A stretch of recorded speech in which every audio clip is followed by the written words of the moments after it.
But I don't know. I like to ramble while I play video games. King Dice, I know a lot of people dislike this fight because it's basically just like a mini boss fight collection, and people don't like it because of how long it is. I for one love it. I think it's super fun. Like realistically, each little encounter is so simple yet so like just fun to do. I don't know, and I like that you actually get to choose where you move on the like little scraps table. You know what I mean? My strategy for hitting this die, actually, let me explain to you why I'm waiting. I wait for example, now I want a 1, and the number after 1 is 2, so I'm gonna jump at 2, and boop, there you go. That's my strategy. I know it's probably easier to just like parry instantly when you see it. Oh shit. This is probably the hardest one of the mini boss fights. Even then, it's not hard, especially if you have the smoke bomb, which is like the invincible dash that I have, like that right there. Because without it, you have to actually parry these things and like stand on them, create platforms to jump off of and stuff. And I get it. It's a Russian roulette dancing like a ballerina because Russia. That's really fun. And then King Dice, so I do understand people disliking King Dai himself. King Dice, yeah, King Dice. Even though he's a single die. Whatever. Because when he actually comes out and starts like, you know, doing stuff, like it's a really short encounter, and it's actually really simple, kind of pathetic. He only has this one attack.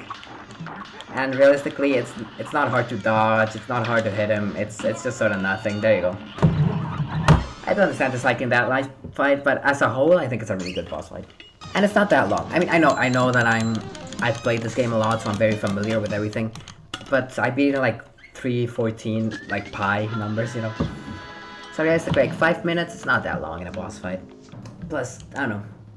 I think people can be babies when it comes to difficulty in video games, because I love a good hard game. I love a game that forces me to rage. Just because, I don't know, there's something very satisfying about when a game is very difficult but you still find like the way to beat it.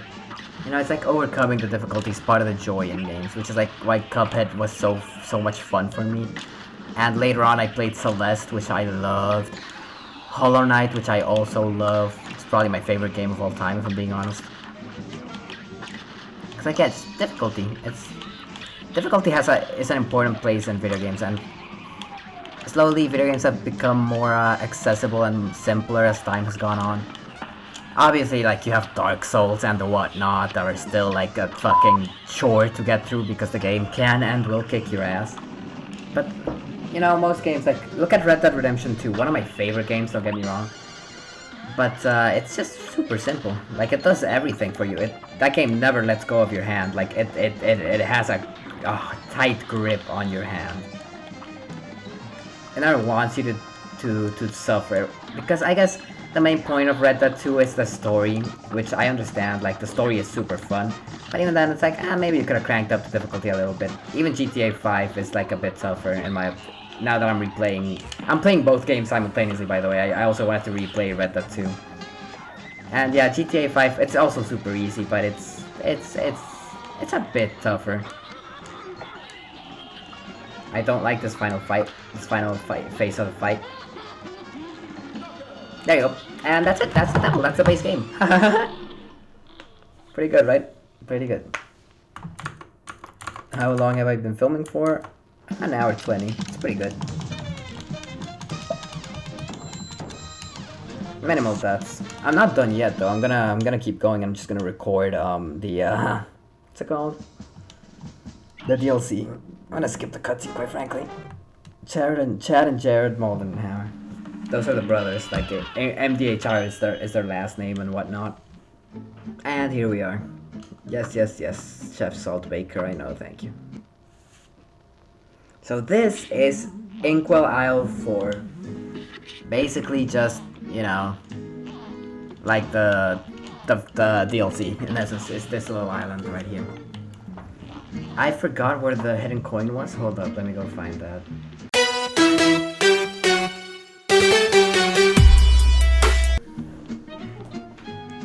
Basically, what the DLC added, for those who don't know, is Miss Chalice as an actual character, a couple of charms, a couple of shots. Give me you. Let me just like come here and open up the menu to actually show you. It added this: the crack shot, the converge, and the twist up, which I don't have at the moment. It added the it added the broken relic, the astral cookie, and the heart ring. I think that's it. That's what it added. And well, obviously all the people that you see, everything that you see, like the enemies, this guy. Oh, the King of Games, actually. Yeah, let's do the King of Games. The King of Games, in case you don't know, is the only way to get coins in the DLC. It's just this guy, right? With like the chess. He's like a chess piece, like a chess king. And he gives you this little gauntlet of like enemies that you have to beat. All without shooting, by the way. It's just parrying them. And eventually you beat them. Like, these are obviously like chess pawns and it's really silly and funny and whatnot. I believe there's actually a way for you to get up there, like where they're standing. If you like parry them as they come down. Jeez, okay, it's getting kind of hectic. Yeah. If you beat them in like first try or in like a couple of tries, like you don't die too much to them, the King of Dice actually lets you just like go through the entire like mausoleum, basically, like back to back to back. If you die too much, he will kick you out and force you to find him again somewhere in the overworld. I hope I don't lose, because that would be embarrassing. But you know, if it happens, I'll show you. I'll show you what I mean. I'm less familiar with the DLC fights, obviously, because I had years to master the base game and haven't quite had the same time with the DLC. Oh Jesus! This fight in particular, I am very bad at, because I know I want to attack him a lot more than I actually can. I fucked it up. Like, realistically, I just want to keep wailing on him, and that just causes me to take unnecessary and frankly stupid damage. Yes, attack me. And he has a big health pool, like he can tank a lot of damage. You can also do that, by the way.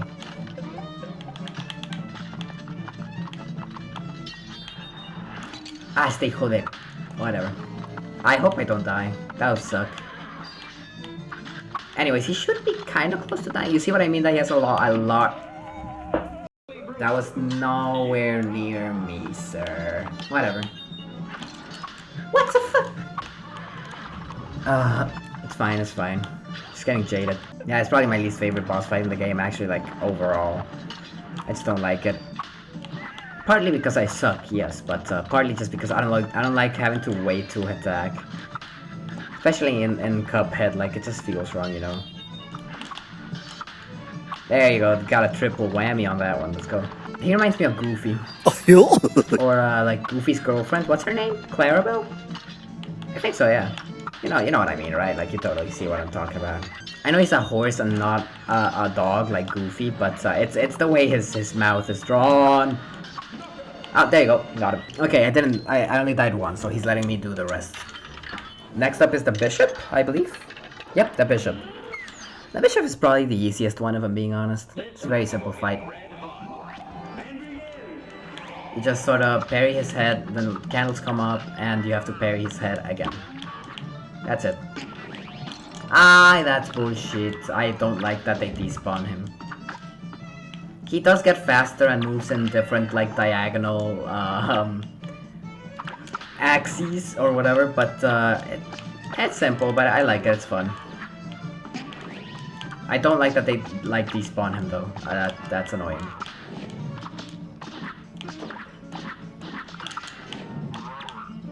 Jesus Christ.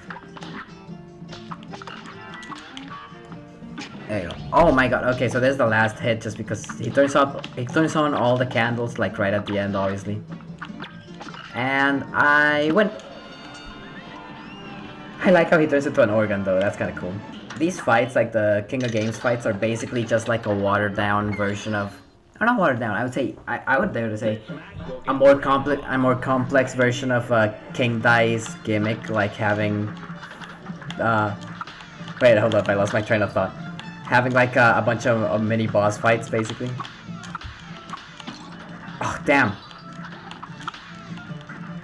But I think these do it better than King Dai's just because they have their own like fun little gimmick. Obviously parrying and like for example, this one is one of my favorites, the Rook. The fact that he's throwing decapitated heads at you and you have to like parry them all the way to him.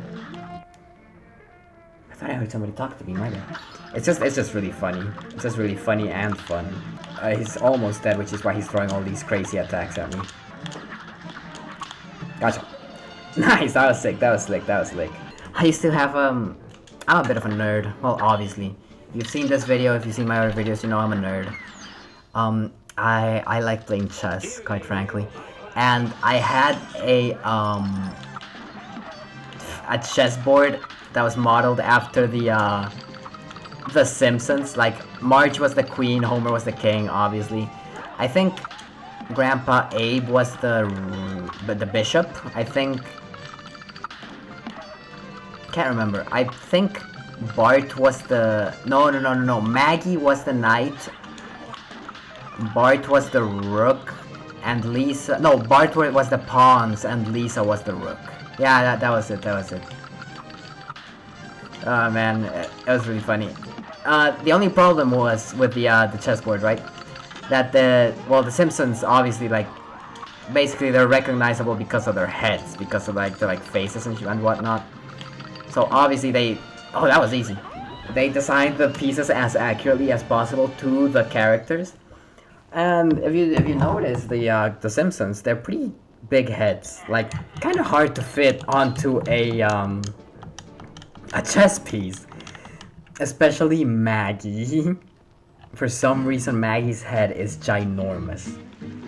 So what it resulted basically in my fucking chess pieces breaking a lot and having to get glued together by my... What? Did I miss coins? But yeah, and having to get glued together by my mom, basically. Just kind enough to actually glue my fucking shitty little chess pieces back together. What am I missing? I'm sorry, what am I missing? I thought I got all the coins. Okay, wait, I'll be back in a minute. Actually, I don't care enough. I don't care enough about the extra hard charms. I don't ever use those. It's fine. You know what? I'm gonna equip Miss Chalice for this. I'm gonna go with Charge Shot and the Crack Shot just to show you some of the actual DLC stuff. There you go. This fight can be pretty tough, actually. It's a doozy to get used to, just because there's a lot going on. Ah, why did I jump? Why did I jump? I didn't need to jump! Oh my god! Like I said, I'm not as used to these boss fights as I am to the base game. Although the song in this level is awesome. This is such a bop, dude. Oh my god. I don't want to waste my there you go, my super on him, because right, this phase can be a pain in the ass. So I'm just gonna try and like skip it as fast as possible. Like I said, Miss Chalice is invincible during her roll, not her dash, her roll. To roll, you just gotta like hug the ground and dash, basically. But it's very different. It gives you a lot of invincibility frames. Jesus Christ. Jeez. I'm still not a big fan of Miss Chalice myself, personally. She can actually hit you right there. I don't like this face. I don't like this face. Use the Crack Shot, because the Crack Shot is really fun because it auto-aims, basically. It's a bit finicky because it sometimes it likes to focus on his tongue, which doesn't actually take damage, but I still prefer to use the Crack Shot over anything else in that fight, or in that phase of the fight. Just because it's not a fun one. Because of how much he moves around, most guns are practically useless. And I don't want to have the bother of aiming while I have to dodge like his tongue and everything. Jesus Christ, why is everything on screen? That was fast. That was much faster than last time. The crack shot kind of screwed me there by shooting that parry barrel, but you know, it is what it is, I guess. Die. That was bullshit, and you should be aware of that fact. Hi, how are you? Oh no! My parries. I got very stressed when I missed a parry. That was not fair. Please die, please die, please die. It's not over yet, it's not over yet. Because there's a secret little final phase right there where the big boss comes out. There you go. That fake knockout screen got a lot of YouTubers back in the day. It got me when I first played the game, that's for sure. This is my actual favorite boss fight in the game. The Esther Winchester. It's the cow. The cowboy cow. I don't know, because it's a mix of everything I love, right? Like, I love airplane levels in this game, and I love, like, cowboys, you know? So it's just really lovely, and it's a really hectic fight, which I for one, really like. And it gets insane near the end. Oh, on to phase 2 already? That was fast. I didn't even need to use my super. No, I just really like this fight. It's a really fun one. Jesus. What hit me? I didn't even see what hit me. And the soundtrack is so good! Oh my god. She turns into hot dogs. It's so funny. I love it. Oh, I'm very biased as a person. Clearly, I mean, Jesus Christ. Jesus. But yeah, as much as people like to rag that the DLC is just like 5 or so boss fights, like, dude, these boss fights are so layered. Like, there's so much going on at any given moment. Even comparing them, now that I'm playing like the game fully again, comparing them to like the main game, these boss fights are a lot more like that was my bad. I was focusing on talking. These boss fights are a lot more dynamic than the normal ones. Like, there's so much going on, while still being fair and still clearly building upon the base of the game. It's just really good game design. I could go on about this for ages. And even then, these boss fights are all pretty long. Like, most of them, I believe, have like 4 or so phases. They're pretty long. Because most of the ones in the base game have like 3 or so phases, I believe. That might be wrong, but I believe that's true. These are really well made, just really layered, really flow together. A lot of unique concepts that help them stand out differently from the base game while still being like what you came for. It's still very much so Cuphead. They didn't overhaul everything. They didn't overhaul anything, actually. They just added to what was already there. And that's a mark of a good DLC, honestly. Building upon what's actually already there in the game. Oh, shite. And yeah, I don't know. Oh man, it's just so much love went into this. How can you not love it? Jesus Christ, I hate that attack because you actually have to pass between the sausage links. You know, like where there's no actual sausage and where there's like a little tissue. We're holding them together, like right there. Or else the sausages will do damage to you. Jesus. Okay, got him. Whew. Oh, I love that fight so much.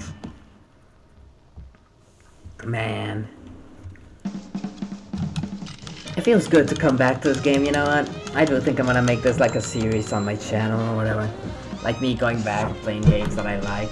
Or maybe even that I dislike. Maybe I should give Hello Neighbor a second shot. Maybe I should, who knows. I never liked it. You know, Hello Neighbor is tricky. Going back to what I was talking about like half a year ago.